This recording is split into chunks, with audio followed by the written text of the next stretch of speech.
Dieu peut utiliser n'importe quelle opportunité. Et moi, j'aimerais encourager les prophètes qui ont la grâce de prédire les scores, prophétiser, annoncer et parler. Dans Amos, il est écrit, le lion rugit, qui ne serait effrayé. Le Seigneur l'Éternel parle, qui ne prophétiserait.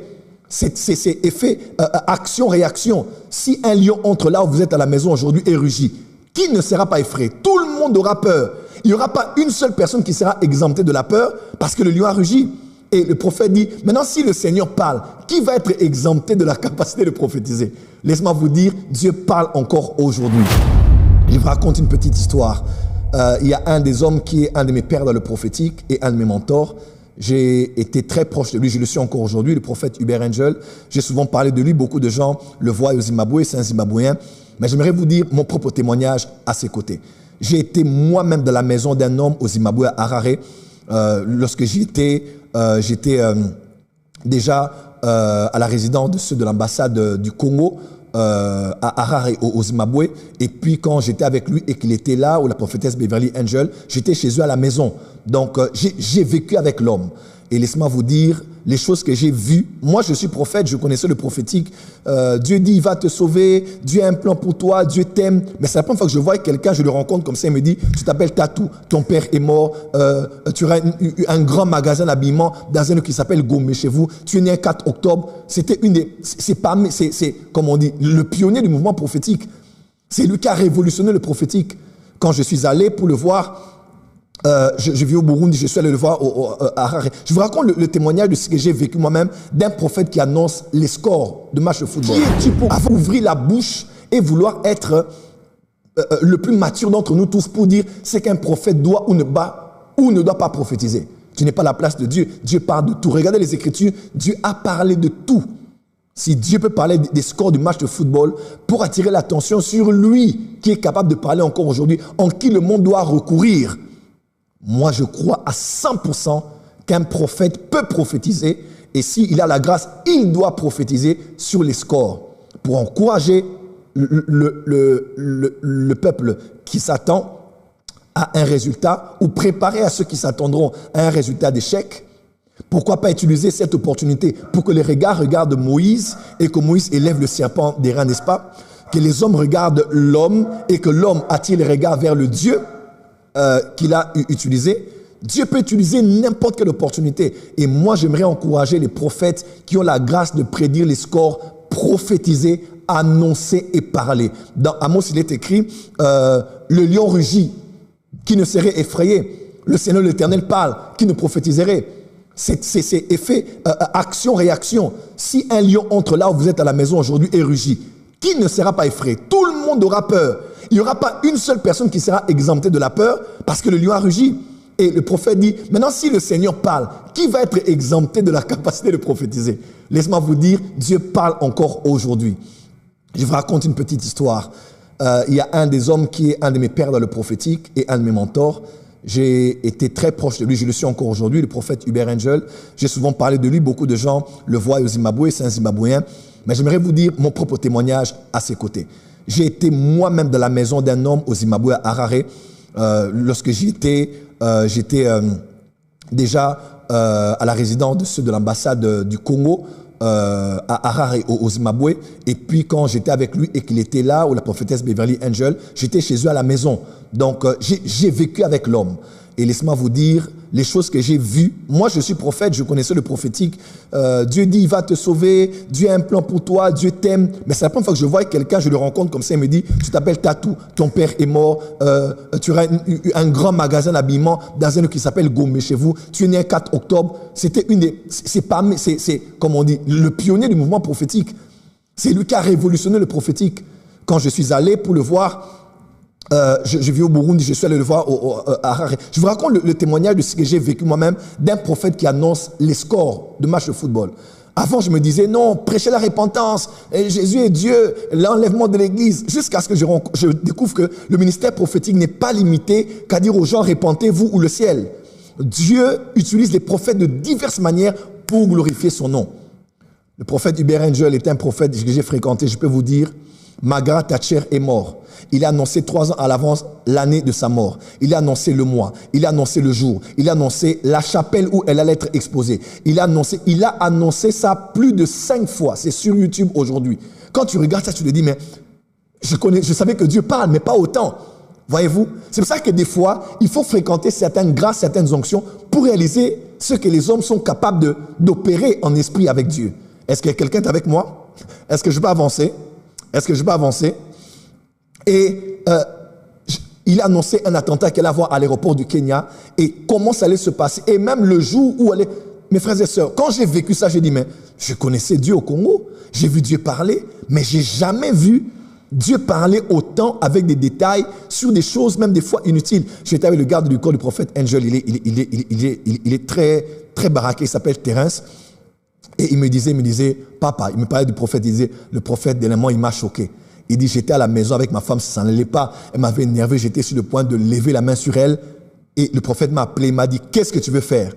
Et j'ai dit, mais papa, je suis en train d'ouvrir le capot de la voiture. Il dit, tu mens. Il dit, tu es face à ta femme et tu veux l'abattre.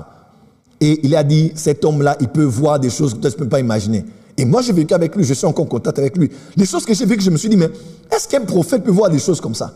Parce qu'au Congo, bon, c'est vrai que je connaissais les prophètes, mais je n'avais jamais vu la dimension de la voyance jusqu'à un tel niveau. Et quand je l'ai vu annoncer les scores du match de football de l'Angleterre, donc le culte a lieu maintenant. Donc aujourd'hui, il y a des débats, on doit être au culte, on doit être à l'église. Lui, il amène le match à l'église. Il est en train de prêcher et dit, le match a commencé, oui. Il dit, dans 15 minutes exactement, il y a tel joueur, par exemple de Manchester, qui va marquer. Il va marquer, il sera à l'aile droite. Et quand il va tirer comme ça. Et il fait le geste en plein culte. Il dit, il va tirer comme ça et le but va entrer pour que vous sachiez que Dieu est Dieu. Mes frères et sœurs, il donne et le nom, et la minute, et la seconde. Je vous parle des choses que moi-même j'ai vécues. Tout cela, je vous dis, c'est pour vous aider à ouvrir votre entendement, à ne pas être limité des fois avec tout ce que vous avez toujours connu sur le ministère prophétique. Est-ce que quelqu'un me suit? On suit le match 15 minutes après. Donc, aujourd'hui, c'est le débat, non, Dieu à l'église, le match à l'extérieur, frère. Lui, il amène le match pour vous dire que, même de l'actualité là, Dieu est Dieu. Et regardez ce que Dieu annonce. Le match entrera comme ça. La personne sera positionnée à telle zone géographique du terrain. Et il va marquer en tirant comme ça. Et c'est entré exactement. Et les chefs d'État le consultent. Aujourd'hui, il y a eu des élections présidentielles ici en Afrique. Ça fait 6 mois, il y avait des élections dans un pays d'Afrique de l'Ouest. Voilà. Et un des candidats voulait connaître la pensée de Dieu. Et son bureau m'a contacté. Je pensais qu'il voulait entendre Dieu par moi. Ils ont dit non, vu qu'on sait que tu as rencontré le prophète Angel, on veut écouter le prophète pour qu'il nous dise qu'est-ce que Dieu dit. Qui sera le président de la République après élection présidentielle? Vous voyez un peu? Donc aujourd'hui, tous les moyens sont bons pour attirer les regards sur Dieu, pour attirer les regards sur Jésus, pour attirer les regards sur le fait que les dieux des morts sont morts. Mais il y a un Dieu aujourd'hui qui peut se vanter de dire des choses qui s'accomplissent. Donc numéro 1, personne ne peut s'élever ici et n'a le droit de juger les prophètes qui annoncent les choses sur les scores, de juger ceux qui annoncent des choses sur un concert qui aura lieu. Non, pourquoi les prophètes? Prophétiser pour la fin de la guerre, prophétiser pour la repentance. Tu n'es pas Dieu. Dieu est Dieu. Il n'a pas besoin d'un avocat pour le défendre devant le tribunal des hommes. Il fait ce qu'il veut, quand il veut, comme il veut. Donc ici, j'aimerais encourager les gens qui prophétisent à prophétiser encore sur les scores. Ceux qui n'ont rien à dire, à se taire et à glorifier Dieu pour la grâce que Dieu a fait aux autres. Amen, amen. Amen, amen. Est-ce qu'on est en train d'avancer? Est-ce qu'on est en train d'avancer? Est-ce qu'on est en train d'avancer? Et vous pouvez vous imaginer, je vais même aller plus loin. Je parle du prophète Angel parce que moi j'aime le corps du Christ, j'aime la grâce que Dieu a fait aux gens. Il était en Angleterre et j'étais chez lui à la maison. J'étais moi et le prophète, l'apôtre Ankur Narula. Vous allez le voir aujourd'hui, il y a plus d'1 million de membres en Inde. À l'époque, il me disait, il s'appelle Ankur Narula. Ankur, A-N-K-U-R, Narula, comme j'ai dit. Tapez sur Instagram, aujourd'hui, il y a des croisades de 3 millions de personnes. C'est la folie. À l'époque, il me disait, mon frère, j'ai l'onction de la croissance de l'église. Et le prophète Angel était en Angleterre. Nous, on était à Harare, à la maison. La prophétesse Beverly était à la maison. Alors, on sort, on dit à la prophétesse, bon, on veut parler aux vieux. pour qu'ils nous disent les scores du match de la Coupe du Monde à l'époque. Ça fait peut-être 7 ans, 6 ans, 7 ans. Le prophète, quand j'ai décrit, j'ai dit Medja, on l'appelait Medja. Voilà, Medja. J'ai dit, mais est-ce que tu peux avoir le score du match? Il dit, oh, bon, ça sera 2-1. Ça sera 2-1 en faveur de tel.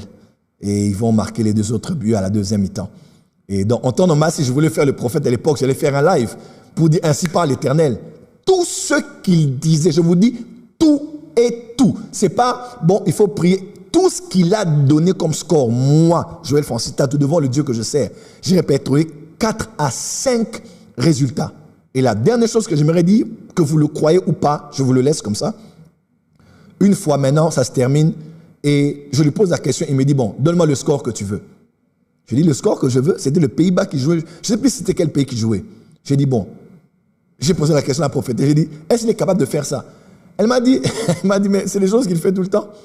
Elle m'a dit, demande. J'ai dit, je veux 3-2 en faveur de telle équipe.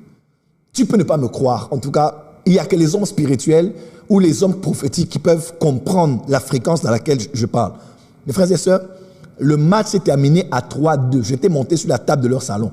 J'ai dit, mais tu es qui? Il commençait à rire, il m'a dit small, small.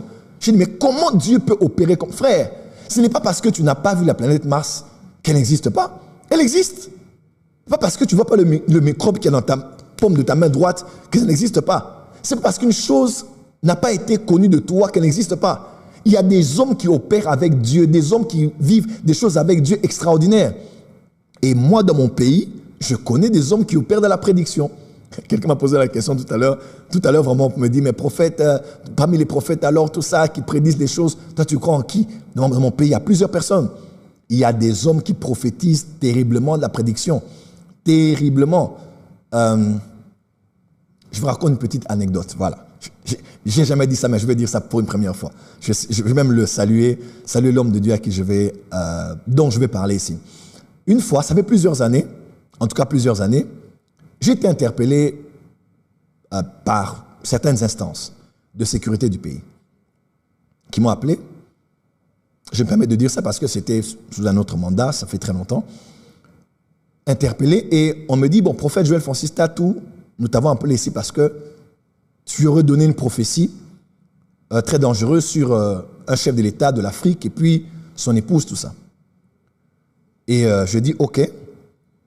Je dis, d'accord. Je dis, je ne me rappelle pas d'avoir prédit une chose pareille, mais j'aimerais voir si vous avez une cassette ou une vidéo. Alors, ils ont mis une cassette, une vidéo, mais ça ne me concernait pas moi. Ce n'était pas moi qui prophétisais. C'était le prophète Fulgence Kosso qui prophétisait. Et quand j'ai écouté, ils ont arrêté, ils m'ont posé la question, ils m'ont dit, est-ce que c'est toi? Je dis, vous voyez que ce n'est pas moi. Ils ont dit, est-ce que tu le connais? Je dis, moi personnellement, je le connais très bien. Et ils m'ont dit, on va maintenant te poser la question. Est-ce que ce qu'il a dit est vrai? Est-ce que c'est un vrai prophète? Vous savez quoi? Comme je racontais à quelqu'un, il me disait, mais prophète, tu aurais pu le griller. J'ai dit, griller pourquoi? Parce que ça, c'est souvent la mentalité de certains serviteurs de Dieu. Quand ils entrent quelque part, ils aiment griller les autres. Ils n'aiment pas célébrer la grâce des autres. Et j'ai répondu à cet homme important qui me posait la question. J'ai dit, le Congo est béni d'avoir plusieurs prophètes depuis Simon Kimbang jusqu'à aujourd'hui. Et par la grâce de Dieu, et comme vous le savez, je ne suis pas le moindre. Mais en matière de prédiction, je répète, en matière de prédiction, des choses qui s'accomplissent dans les nations, en particulier dans ce pays, que moi j'ai compté 1, 2, 3, 4, 5, je peux commencer à compter du bout de doigt. De les compter, je crois que le prophète Vigilance doit avoir une grâce spéciale et vous devez l'écouter parce que Dieu le parle pour le pays. Et ils m'ont dit, d'accord, est-ce que tu peux nous l'emmener? Parce qu'on a besoin de lui. J'ai dit, d'accord. Je crois qu'il va se rappeler. J'étais là, c'est du fleuve à l'époque. Je suis rentré, je l'ai appelé. Je lui ai dit, prophète, je t'appelle parce qu'on a besoin de toi. Il m'a dit, ah, Profa, il m'appelle beaucoup Profa. Oh, raconte. J'ai dit, non, je viens d'être interpellé quelque part. On m'a posé la question. J'ai dit, en tout cas, que la personne dont ils auraient besoin, nous sommes prophétistes, mais en matière du pays, ils doivent t'appeler toi, parce que toi, tu as une grâce spéciale de dire des choses qui s'accomplissent. Donc, dans le ministère prophétique, déjà le ministère prophétique dans le Nouveau Testament n'est pas basé par l'accomplissement des prophéties d'un prophète. Non. Dans le Nouveau Testament, le prophète est d'abord un prédicateur, il est un enseignant, il travaille pour l'édification du corps, n'est-ce pas? Et quand Paul dit, dans Éphésiens 4, verset 11, il dit, il a donné aux êtres des prophètes. Des, quand on dit des, c'est au pluriel. C'est pour parler de la pluralité, donc plusieurs prophètes. Il n'y a pas un, il y a plusieurs. Mais aussi, ça parle aussi de la diversité. Donc, il y a plusieurs, mais qui ne se ressemblent pas dans leur mode opératoire. Et parmi les prophètes, il y a des prophètes qui ont une grâce spéciale dans la prédiction. Déjà, de un, tout prophète prédit. Parce il est prophète de la l'onction prophétique. De deux, il a le don de prophétie. Tout prophète a les dons prophétiques. Mais il y a des prophètes qui ont une grâce spéciale de prédire des choses. Quand il dit des choses, ça va s'accomplir. Et le prophète dont j'ai parlé, c'est un serviteur de Dieu dans mon pays. Je n'ai jamais eu honte de dire aux gens, je dis en matière de prédiction, nous on peut aller au passé, au présent, au futur, mais en matière de prédiction nationale, nous avons été témoins, moi je le connais, ça fait des années, des choses qu'il a eu à dire et qui se sont accomplies. Actuellement, on m'a envoyé une vidéo d'un homme de Dieu qui s'appelle Prophète Charles, je crois Bishop Charles. On m'a dit, qu'est-ce que tu penses de lui? Et j'ai même pris sa vidéo, j'ai un groupe WhatsApp de mes fils qui sont prophètes qui s'appelle Conseil prophétique. Donc, je suis prophète, j'ai beaucoup de prophètes autour de moi. Je les ai envoyé la vidéo. Et ils ont dit, papa, qu'est-ce que tu penses de lui? J'ai dit, il semble, et j'ai le témoignage de mon esprit, que ce que cet homme l'a dit sont des choses qui s'accomplissent. Donc, vous devez savoir qu'il y a des hommes que Dieu a établis, à qui il a fait une grâce spéciale. Certains sont très connus, d'autres ne le sont même pas. Je ne dis pas que ce n'est que moi ou les prophètes que j'ai cités qu'ils sont, mais il y a des prophètes qui ne sont même pas sur les réseaux sociaux. Mais quand il te dit quelque chose, en tout cas, tu dois croire que ça va s'accomplir. Et ça ne fait pas de ceux qui ne prédisent pas les choses de la nation, qui sont des moins, qui ne sont pas prophètes. Et ceux qui prédisent comme ça, ils sont plus que des prophètes. Non. Ça veut seulement dire que chacun a sa grâce et a sa capacité et n'est pas prophète forcément celui qui prédit les choses, parce qu'un apôtre peut le faire, un docteur peut le faire, un évangéliste peut le faire, un pasteur peut avoir une forte onction prophétique et prédire les choses qui arrivent. Ça ne veut pas de lui forcément un prophète. Il est prophète par extension, mais il n'est pas forcément prophète de ministère. Parce que je connais des pasteurs qui ont prédit des choses qui se sont accomplies, mais n'ont jamais été prophètes de ministère. Est-ce que quelqu'un me suit? Est-ce que quelqu'un me suit? Est-ce que quelqu'un me suit? Autre chose que j'aimerais dire. Est-ce que quelqu'un me suit ici? Partagez le live. Voilà. Autre chose que j'aimerais dire. Alors, deuxième chose. Prophète Joël Francis Tatou. Pourquoi les prophètes prophétisent, mais c'est comme si ce sont des blagues ou bien des devinettes. Comment un prophète peut dire, je vois dans ce match, il n'y a que 3 buts. Si on ne prie pas bien, eux ils auront 2, nous on aura 1. Mais si on prie bien, nous on aura 2 et eux ils auront 1. Bon, on a entendu beaucoup ces genres de prophéties qui portent des fois à confusion. Et les gens qui ne connaissent pas le monde spirituel vont à la va-vite pour dire non, Dieu ne parle pas comme ça. Jamais. Dieu qui connaît le futur, il connaît le futur. Quand ça sera 3-1, pourquoi Dieu qui connaîtra le futur ne dira pas que c'est 3-1? Pourquoi un prophète doit aller dire que peut-être ça sera 2, peut-être ça sera 1, mais si on prie bien, ou si on ne prie pas, ou bien si on ne laisse pas telle personne jouer, voilà, on va échouer, ou bien si tel ne recule pas, on va gagner. Pourquoi ces suppositions? Alors, ici, j'aimerais vous aider à comprendre des choses.